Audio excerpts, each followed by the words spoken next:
Hello friends, स्वागत है आपका हमारे यूट्यूब चैनल में। हम लेके आए हैं ऑल कंपटीशन एग्जाम के मोस्ट इंपॉर्टेंट आर्टिकल। जैसा कि हम लगभग डेली एक नए टॉपिक का वीडियो लेके आते हैं। इंडियन पॉलिटी, आप प्लेलिस्ट में जाके इसको पूरा पढ़ सकते हैं। आपके लिए प्लेलिस्ट है, आप इस चैनल पे जाएं, प्लेलिस्ट पे जाएं। इंडियन पॉलिटी की अलग से मैंने प्लेलिस्ट बना रखी है, आप पढ़ सकते हैं। आज हमारा सेशन रहने वाला है मोस्ट इंपॉर्टेंट आर्टिकल।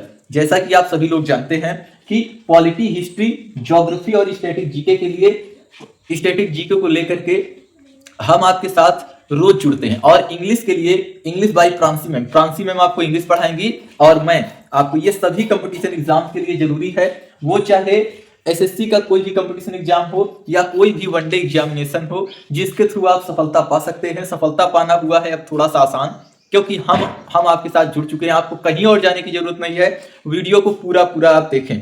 तो हम शुरुआत करते हैं भारतीय संविधान के अनुच्छेद 1 से लेकर के 50 तक। शुरुआत हम करते हैं 50 तक में। तो आर्टिकल 1, हमारे संविधान में, हमारा संविधान 26 जनवरी 1950 को पूर्णतया लागू हुआ, जो कि 26 नवंबर 1950 को बन के 1949 को बन के तैयार हो गया था। ये हम सभी लोग जानते हैं। 2 महीना लेट किया गया, क्योंकि 26 जनवरी 1930 को महात्मा गांधी, जो पंडित जवाहरलाल नेहरू ने स्वतंत्रता दिवस मना दिया था कि हम स्वतंत्र हैं। शुरुआत करते हैं हम।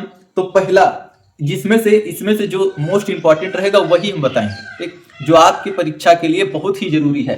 एक बार हम रिवाइज करवा देंगे पूरा, लेकिन तो आर्टिकल 1 यानी अनुच्छेद 1 में भारत का संघ और राज्यों का क्षेत्र यानी स्टेट और यूनियन टेरिटरी की चर्चा आर्टिकल 1 में है। ये मोस्ट ऑफ द इंपॉर्टेंट है। आर्टिकल 2 में नए राज्यों का प्रवेश या स्थापना, नए राज्य का गठन किया जा सकता है। नए राज्यों के गठन में सिक्किम नया राज्य बना है, गोवा बना, यानी भारत के जो संविधान बन गया था उसके बाद कई राज्य नए आए हैं। 3 में है राज्यों के क्षेत्र सीमाओं या नाम का परिवर्तन, जो नाम बदला जाएगा, आर्टिकल 3 में है। 4 में अनुच्छेद 2 और 3 के संबंध में संशोधन का प्रावधान। आर्टिकल 5, संविधान में नागरिकता कहां से लिया गया है? नागरिकता ब्रिटेन से लिया गया है। नागरिकता आर्टिकल 5 में है। 6 में क्या है? पाकिस्तान, यानी 5 से लेकर के 11 तक नागरिकता। अब नागरिकता कैसे ले सकते हैं, छोड़ सकते हैं, इसके बारे में 5 से लेकर 11 तक, यानी 5, 6, 7, 8, 9, 10 और 11, इतने में आता है संविधान का जो सिटीजनशिप है। और सिटीजनशिप सिंगल है, जिसमें 5 में है संविधान के प्रारंभ में नागरिकता। 6 में पाकिस्तान से आए व्यक्तियों की नागरिकता, भारत जाने वाले प्रवासियों की नागरिकता, विदेशों में भारतीयों की नागरिकता। 8 में स्वैच्छिक रूप से विदेशी नागरिकता ग्रहण करने पर नागरिकता का अंत, यानी भारत की नागरिकता एकल है, सिंगल सिटीजनशिप है। अगर किसी और देश की नागरिकता ले ली जाती है तो यह भारत की नागरिकता समाप्त हो जाएगी। आर्टिकल 10 में नागरिकता से संबंधित विवादों का निर्णय। आर्टिकल 11 में संसद का कानून बनाने की शक्ति, यानी नागरिकता पर, ठीक। अब 12 से लेकर के 35 तक, 12 से 35 तक है। 12, 13, 14, 15, ये सब है फंडामेंटल राइट। फंडामेंटल राइट का मतलब मूल अधिकार, जो कि अमेरिका से लिया गया है। सबसे इंपॉर्टेंट है 14, 15, 16, लगभग सब इंपॉर्टेंट है। तो आर्टिकल 12 में है राज्य की परिभाषा। अगर राज्य की परिभाषा है तो 3 जगह राज्य यानी स्टेट की परिभाषा है। तो ये है आर्टिकल 1 में, आर्टिकल 12 में और आर्टिकल 36 में, यानी 36 डीपीएसपी की शुरुआत 3 जगह है। ये भी बहुत ही इंपॉर्टेंट क्वेश्चन। आर्टिकल 13 में मौलिक अधिकारों के विरुद्ध कानून शून्य, ठीक, यानी मौलिक अधिकारों के विरुद्ध कानून शून्य है। आर्टिकल 14 से लेके 18 तक है, ये right to equality. 14, 15, 16, 17, 18 right to equality है, जिसमें 14 के अंतर्गत है कानून के समक्ष समानता, यानी इक्वलिटी बिफोर लॉ। 15 में धर्म, जाति, लिंग, जन्मस्थान के आधार पर भेदभाव का निषेध। 16 में है लोक नियोजन के समान अवसर। 17 में अस्पृश्यता का अंत, यानी छुआछूत का अंत है आर्टिकल 17 में। एक फिर आगे आर्टिकल 19 है। आर्टिकल 19 में स्वतंत्रताओं का संरक्षण, यानी आर्टिकल 19, 20, 21, ये तीनों है राइट टू। इसके पहले राइट टू इक्वलिटी, ये है राइट टू फ्रीडम है। तो आर्टिकल 19 में है स्वतंत्रताओं, यानी हम पूरी तरीके से स्वतंत्र हैं, ठीक। 6 स्वतंत्रताएं दी गई हैं। 20 में है दो स्थिति के संबंध में संरक्षण, जीवन और व्यक्तित्व, यानी अगर कहा जाए बोलने का अधिकार किसमें है? आर्टिकल 19 में। कहीं भी घूमने, टहलने, जाने आने का अधिकार है आर्टिकल 19 में। 20 में है दो स्थिति का अधिकार। आर्टिकल 21 में है क्या? जीवन और व्यक्तिगत स्वतंत्रता, यानी सेल्फ डिफेंस, आत्मरक्षा, ये है आर्टिकल 21 में। आगे चलते हैं हम। तो डीपीएसपी, अगर नेक्स्ट की बात की जाए इसके बाद डीपीएसपी आता है। डीपीएसपी मतलब राज्य के नीति निर्देशक तत्व, भारतीय संविधान के अनुच्छेद 36 से 51 तक। डीपीएसपी का उद्देश्य क्या है? एक ये कल्याणकारी राज्य की स्थापना करना और सामाजिक आर्थिक राजनीतिक न्याय सुनिश्चित करना। अगर अभी तक आपने हमारे चैनल को सब्सक्राइब नहीं किया है तो जल्द से जल्द सब्सक्राइब कर लें। जो नए लोग हैं, जो नए लोग जुड़े हुए हैं, जल्दी जल्दी सब्सक्राइब करें और सभी लोग लाइक कीजिए। और अगर आपको अच्छे से पढ़ना है तो पूरा एंड तक देखें, हम पूरा एक एक चीज आपको समझा देंगे। अब बात करते हैं DPSP, directive principle state policy, राज्य के नीति निर्देशक तत्व। आर्टिकल 36 में परिभाषा, राज्य के नीति निर्देशक तत्वों की परिभाषा। मैंने बताया स्टेट के बारे में चर्चा, आर्टिकल 1, आर्टिकल 14, आर्टिकल 12 और आर्टिकल 36। 47 प्रवर्तन नहीं, यानी डीपीएसपी न्यायालय में प्रवर्तनीय नहीं है, लेकिन राज्य के शासन के लिए मूलभूत है। यानी प्रत्येक राज्य का यह कर्तव्य है कि वो एक लोक कल्याणकारी जो काम करेगा जिससे क्या हो सके, राज्य आगे बढ़ सके। फिर आर्टिकल 38 सामाजिक व्यवस्था को बढ़ावा देना। आर्टिकल 39 नीति के सिद्धांत। आर्टिकल 40 ग्राम पंचायत का गठन, ग्राम पंचायत का गठन की चर्चा आर्टिकल 40 में। ठीक। आर्टिकल 41 में है काम, शिक्षा और सार्वजनिक सहायता का अधिकार। आर्टिकल 42 में मानवीय कार्य, दशाएं और प्रसूति सहायता। आर्टिकल 43 में जीविका योग्य वेतन। आर्टिकल 43A में उद्योगों को श्रमिकों की भागीदारी। आर्टिकल 45 बालकों के लिए निःशुल्क और अनिवार्य शिक्षा। आर्टिकल 45 ये इंपॉर्टेंट बनने वाला है, 14 वर्ष तक बच्चों के लिए निःशुल्क और अनिवार्य शिक्षा प्रदान करता है। अगर बात करें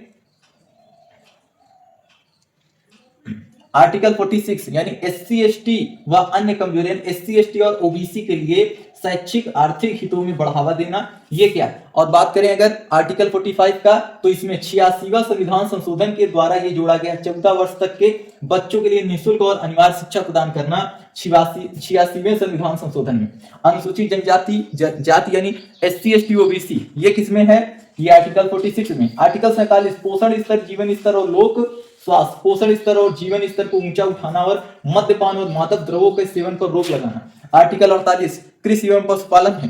49 राष्ट्रीय महत्व के स्मारकों और वन्य जीवों का संरक्षण। आर्टिकल 50 में न्यायपालिका और कार्यपालिका का पृथक्करण, यानी 50 ये इंपॉर्टेंट होने वाला है।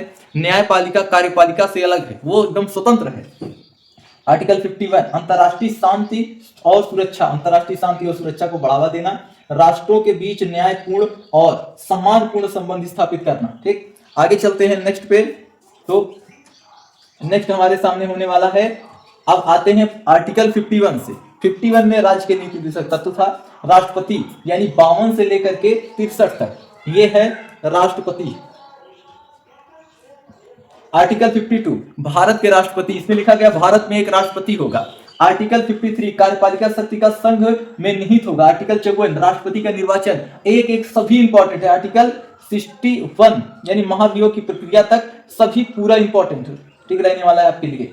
आर्टिकल 52 भारत का राष्ट्रपति होगा, भारत में एक राष्ट्रपति होना चाहिए। आर्टिकल 53 जो कार्यपालिका शक्ति का संघ में निहित होगा। आर्टिकल 54 राष्ट्रपति का निर्वाचन मंडल।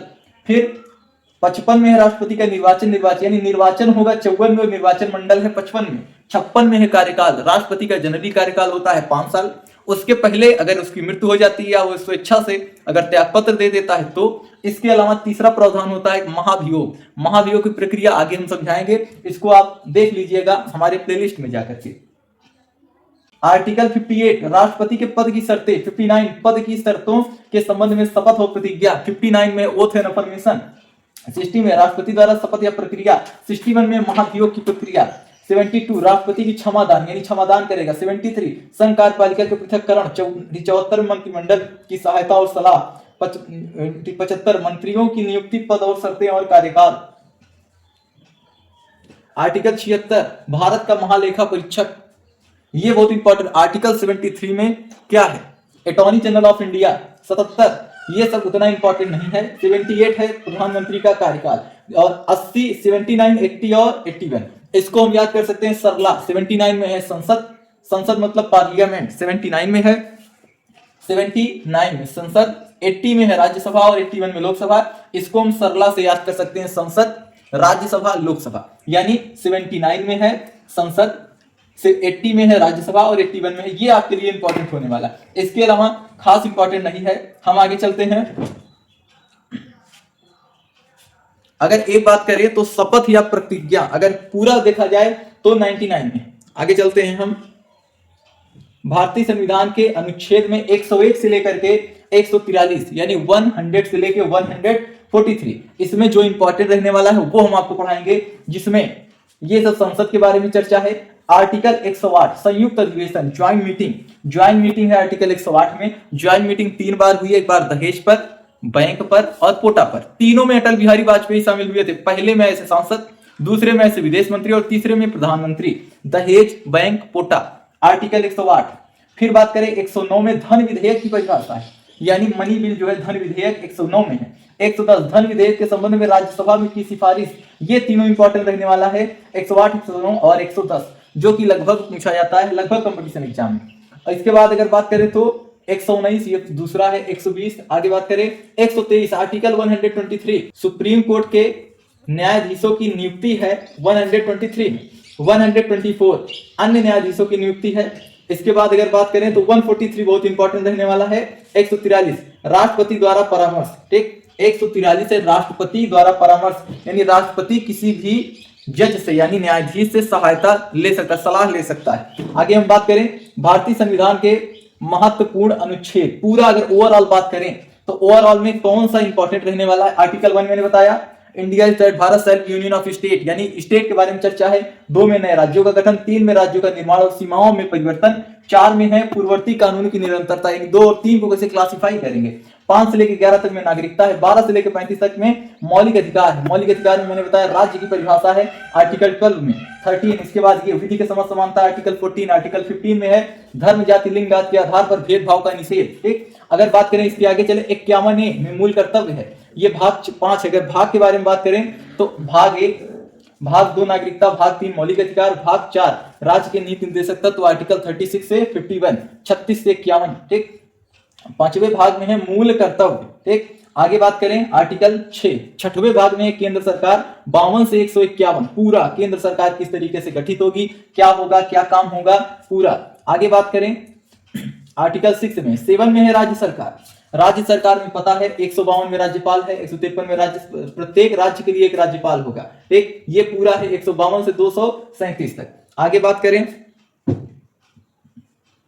अगर केंद्र शासित प्रदेश, ये है किसमें, ये 238 से 201। पंचायती राज सिस्टम 243 से 243 ए ओ, यानी 243 से 243 ओ तक है पंचायती राज सिस्टम।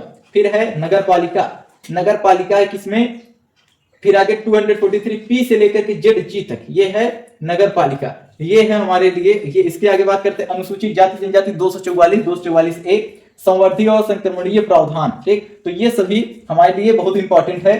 आपसे अनुरोध है हमारे चैनल को ज्यादा से ज्यादा शेयर करें और बेल आइकन दबाना ना भूलें, ज्यादा से ज्यादा लाइक करें। धन्यवाद। हम डेली आपके साथ जुड़ते हैं एक नए क्लास को लेकर के।